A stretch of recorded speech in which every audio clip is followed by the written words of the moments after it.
Here at the Algoa Rally, one of the big stories is a 28 car. That's 28 crews going out and racing for the club championship.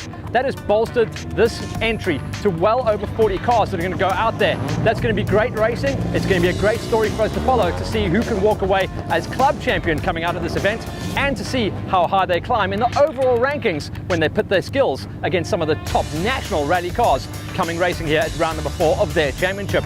It is a massive story, and we cannot wait to see what unfolds here today and tomorrow here at PE. As the rally crews prepare to kick off round number 3 of the Algoa Club Championship, we take a look at the championship standings. The 2017 ARC champions Johan Viljoen and daughter Joanne won the opening round in their VW Polo. They held a 4-point lead over round 2 winners Nick Davidson and Ashley Bezuidenhout in their R2N Spec Polo. Third in another R2N Polo were Jacques de Toy and Ronald Renz. Fourth were Ido Steyn and Mark Irvan in their aging RDG Ford Escort. Once all the technical inspection checks were completed, the cars lined up in the pre-start holding area. The 28 Algoa Rally Club competitors would be competing in various classes based on engine capacity only, including the National Open and Classic classes.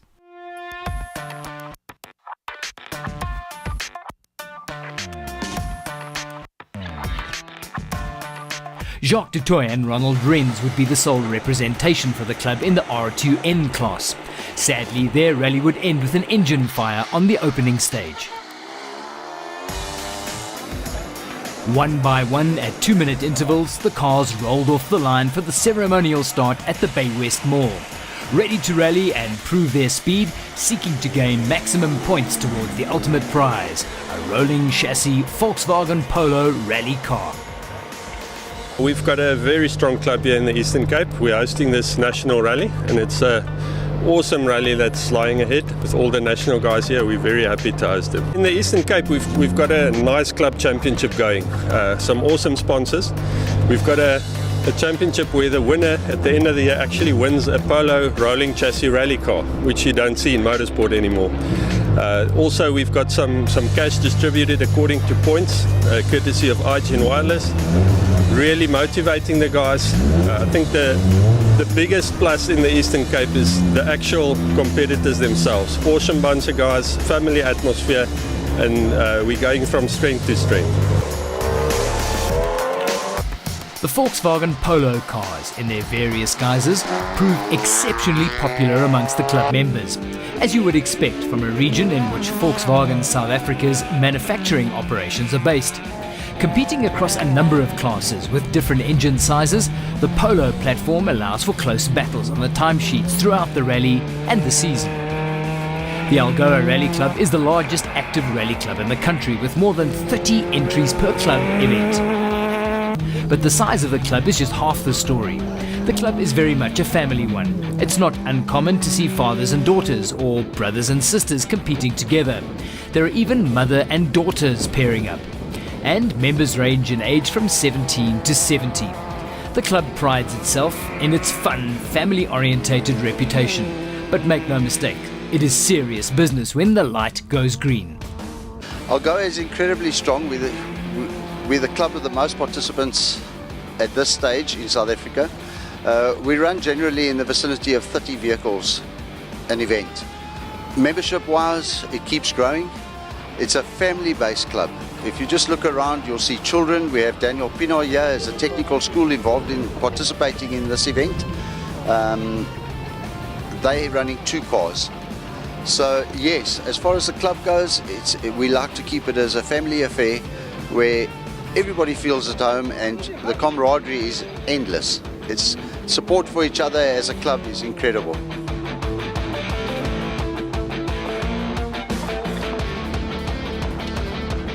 The support for each other extends to the rally fans, who attend the events in their droves to cheer on their friends and family members. For the opening stage of the Algoa Rally, the drivers and their co-drivers took to the 23.5 kilometre long Jachtvlachte route. Though visually completely different to the long, more forest stage to come, it was by no means less fun or less challenging. It's been amazing so far. We had a couple of issues with the car. We had terrible exhaust leaks and lost quite a bit of power, but other than that, it's been very lekker. Really enjoying the stages, nice fast flowing sections. So yeah, really enjoying it. Navigator's been on it from word go, so all smiles today. A lot of it is, there's a lot of loose marbles around, but obviously as the oaks go through, so they clean the track and you do get a lot better traction. And in some places it is a bit rocky, but you just got to take it a little bit easy and make sure you're there at the end. After a dramatic opening stage with 4 retirements, on the second pass of the Jachtvlachte route there were 24 competitors remaining in the regional rally. Those that remained included the likes of Johnny and James Johnson in one of the only 2 Toyota Yaris cars in the rally.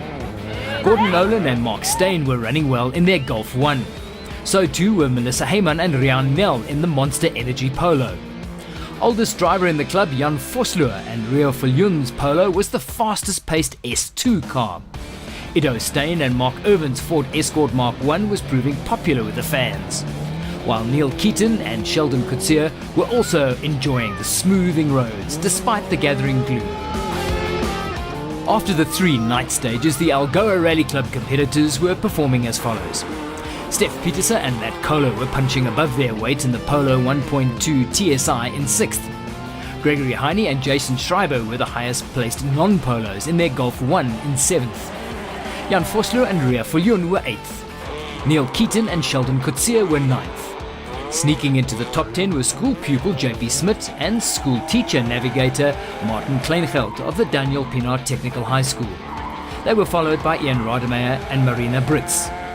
Ido Steyn and Mark Irvine were 12th, Melissa Heyman, Ria Nel were 13th. 6 seconds back were Madeleine and Marika Brits. The second Daniel Pienaar school entry, Brittany Duplisani and Francois Vermaak, were held 15th. Ruan Knutzer and Wendy Mitchell followed the student-teacher combination. Next on the classification were Gordon Nolan and Mark Steyn. Herman Bernhard and Monique Skoltz were 18th in their Ford Escort. The final car in the rally was that of Pierre van den Berg and Lario Pieterse, who would pull out of the rally after falling ill. Meanwhile, the top 5 positions were tightly contested by Clyde Challenor and Graham Bishop, Johan and Johan Viljoen, Nick Davidson and Ashley Bezuidenhout, Rika Schmidt and Shirley Pieterse, and Ross and Roxanne Bartel.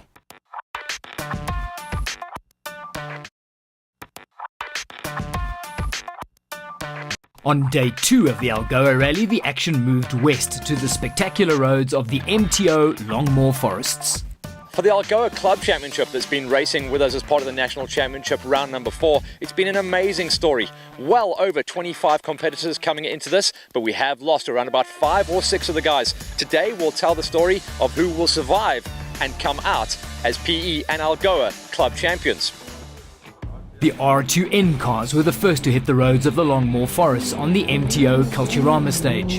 The battle at the sharp end of the Algoa Rally was intense, as the reigning South African rally champion looked to make up ground. Guy Botterill had come into the rally a single point behind championship leader Arcia Potgieter, but a consistently superior pace across the 5 stages of day 1 had seen Botterill establish a commanding lead, which the Toyota Gazoo racing driver would not surrender, as he won 9 of the 11 stages on his way to rally victory. The win moved him back to his customary position atop the championship standings.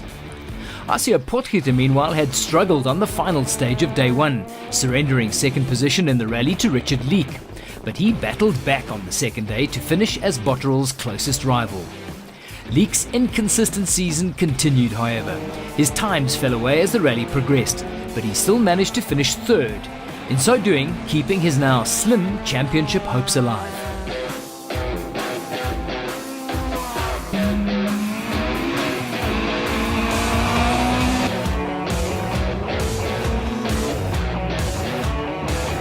In the regional battle, the wind-still conditions and the dry roads were making the challenging Longmore Forest roads even harder to master.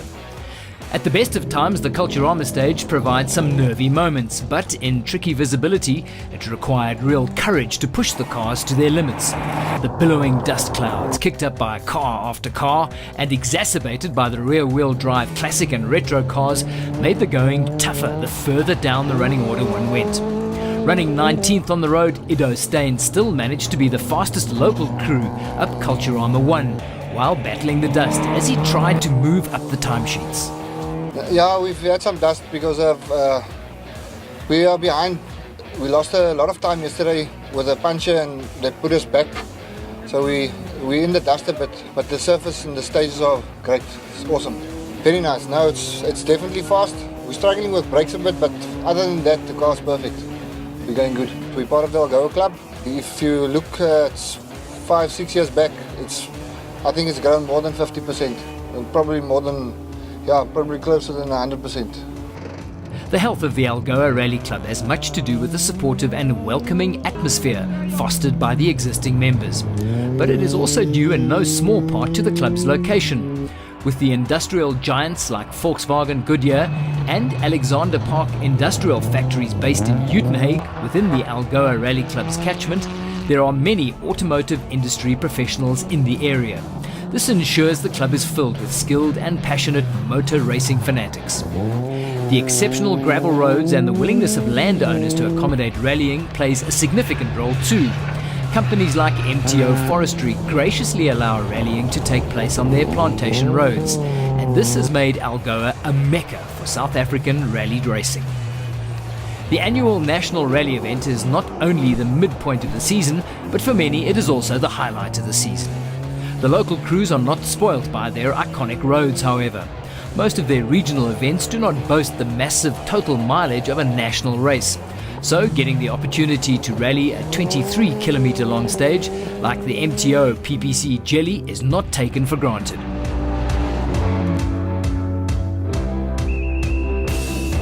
One of the factors in the regional competition is the difference in power and performance between the various cars. After his day one misadventures, Ido Steyn was running further down the field than his natural pace would otherwise dictate, and he was battling traffic and more dust on stage 7. Fortunately, Ian Rademacher made the overtaking manoeuvre possible, before giving the dust time to clear and setting off once more.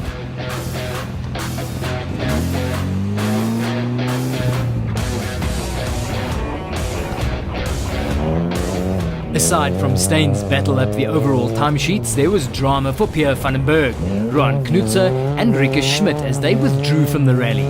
The other Algoa Rally Club cars were keeping themselves in contention by nursing minor issues when needed, and pushing up the pace when their cars and the conditions allowed. Rallying, especially for a privateer, is a delicate balance of speed and car management. After 42 kilometers of rallying, the crews made their way to the first service park of the day, between stages 7 and 8. Unlike the national rally competitors who have service crews to see to their cars, many of the regional competitors need to get actively involved in the servicing themselves. Tyres need to be changed as the rocky roads wear the soft but grippy rubber down at a rapid rate. Then any obvious issues which cropped up during the preceding stages need to be rectified, often with a little bush mechanic ingenuity. It is very much a team effort and there's not much time for relaxation or taking a mental break between stages for the cars with a skeleton support crew. The last task is a careful refuel with the exact volume carefully calculated. Every superfluous drop is a weight penalty.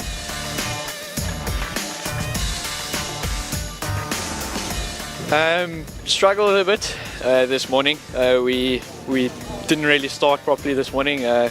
We couldn't get out of service, battery issues, and then turned into other electrical issues. Really went well yesterday. We were lying, I think, 4th or 5th in class and close to 10th overall, so it was a good day yesterday. We missed the first two, unfortunately. We just missed the sweep vehicle going into the first stage into Culturama, so unfortunately we didn't get there on time. So we came back to service now, sorted the car out, and we carry on. But we are back in it now, so yeah, hopefully we can just carry on and continue with the rally. Drivers who miss a stage of the event, like Ross Bartle did, are allowed to re-enter the rally under Super Rally rules, which means drivers are awarded time penalties for the stages missed and allowed to continue. But they score only half points towards the championship title. And with significant prizes at stake, even half points might prove crucial in the final season-end reckoning. There are cash prizes for all finishers in the championship, generously donated by local Port Elizabeth and Uitenhage businesses. Plus, the ultimate prize for the championship winner, a rolling chassis Volkswagen Polo rally car from VW Motorsport. In 2017, the championship title was won by the father and daughter team of Johan and Joanne Viljoen. The pair are now rallying the S3 class VW Polo 250 they won for their efforts, and the number 501 car has already racked up one rally win this year. In addition to the amazing rally car, the championship winning crew will also receive rally equipment from ATS Motorsports Supplies. With prizes like these up for grabs, the competition is understandably fierce out there.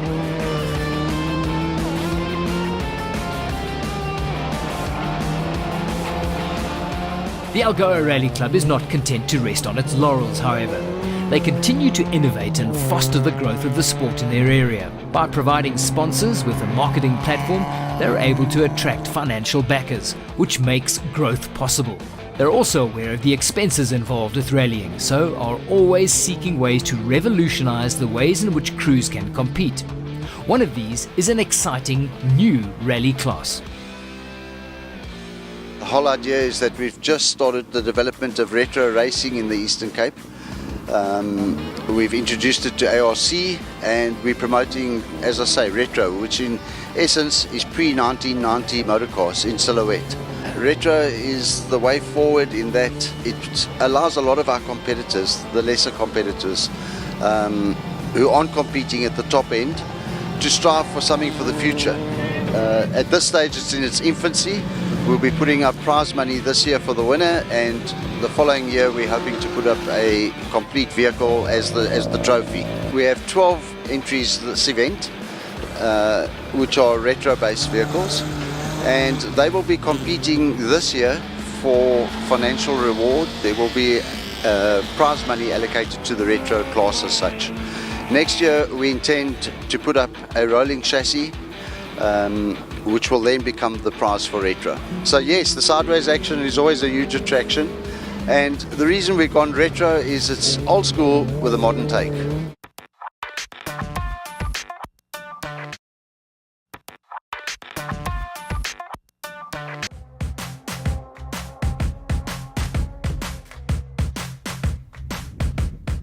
The retro class prize money is yet to be finalised, but for the modern vehicles, the Algoa Rally Club offers significant cash incentives. Dubbed the 50k Challenge, the 7 Rally Series is financially backed by iGen Wireless. Drivers and co-drivers rally for their share of 50,000 Rand by accumulating championship points. To keep the points allocations fair and allow drivers of less powerful vehicles the chance to compete for top honours, the points on offer to each driver are scaled by the class of their car. The cars with the least powerful motors, like the Polo 1.2 TSIs of JP Smith and Steph Pieterse, would therefore score more points for the same finishing position as the more powerful 2-litre Polos in the club. Back to the action. Out on the roads of the Longmore Forests, Algoa Rally Club newcomer Gordon Nolan was on his way to scoring good championship points in his Golf 1. Yesterday we had a couple of technical issues with some wiring, electrical issues, but we sorted out last night, back today, and so far the stages are awesome, quite quick, rough in some places, otherwise cars running awesome, all great. Lucky they increased the dust caps today to 3 minutes, where it's normally 2 minutes. That helps us a lot. Yeah, we got to make up lost time from yesterday, so if we want to make up some places, we have to give it all we got. Well, I'm still quite new in the rally club, but they're a really friendly bunch, very helpful. Seems like the club's growing at quite a fast rate. Nice cars, helpful. You know, there's always a bit of race banter between the guys. The guys are always chatting, and there's WhatsApp groups and Facebook, and the guys are always busy.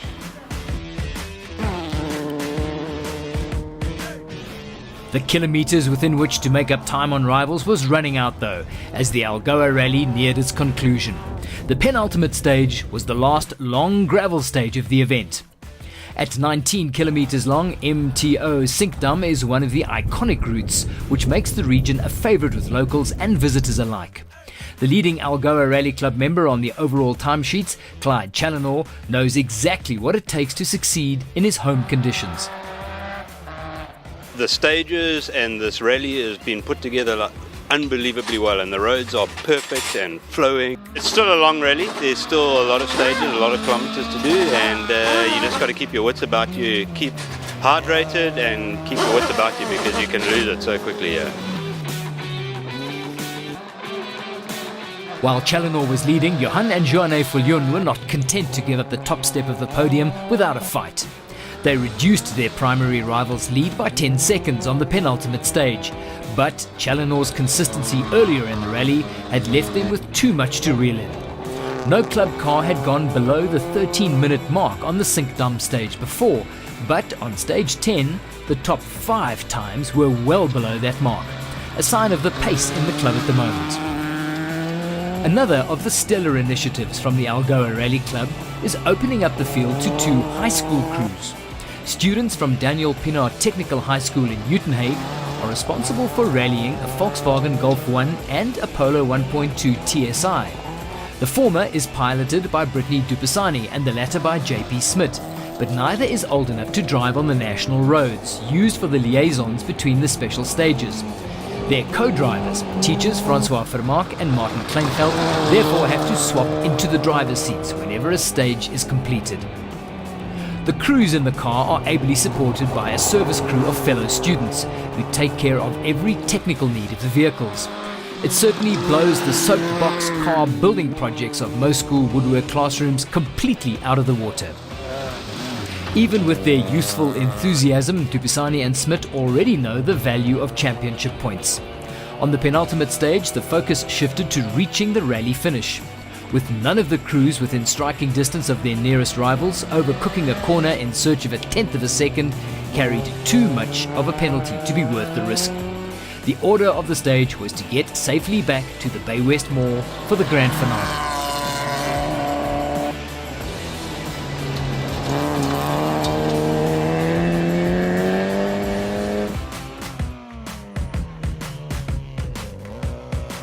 For the third time, the parking area of the Bay West Mall was the staging ground for a spectator-friendly stage. Starting on gravel, it included a dramatic jump and a series of tight hairpin bends. The course required rapid acceleration and hard braking, with cars parking in close proximity to the fans gathered to witness the crowning of the champions. The tight corners, linked by wide straights, made for a tire-squealing end to a fantastic rally. The short distance did not affect the overall timesheets, as everyone by and large kept it neat and tidy. The stage did offer fans the chance to see the advantages of the various cars. The stylish flicks made possible in the rear-wheel drive classics and retro cars, which look great value but are not necessarily faster than the understeer of the front-wheel drive vehicles. After 11 stages, it was the front-wheel drive Polos which won out, claiming all 3 podium places.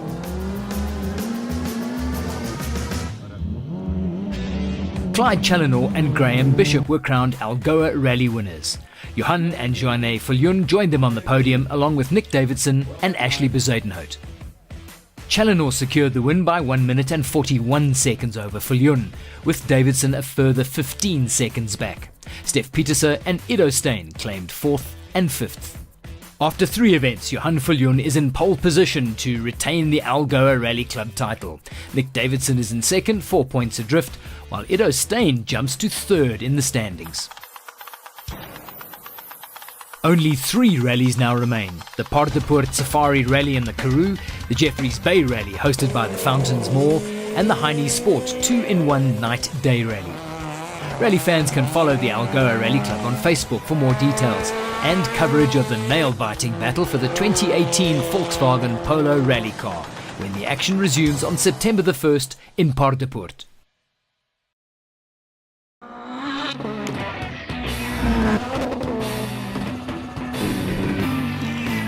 Until then, thanks for watching the Algoa Rally.